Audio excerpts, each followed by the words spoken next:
எங்கள் வீட்டில் பூத்தாலே பூவின் நாயுள் கூடுமே.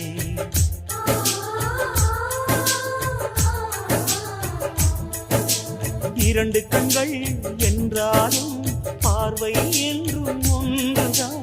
உருவத்திலே தனித்தனிதான், உள்ளம் என்றும் ஒன்றுதான். ஒரு சேவல்தான் நடை காத்தது, இந்த அதிசயம் பாருங்கள், கண்ணனை வாழ்த்துங்கள். எங்கள்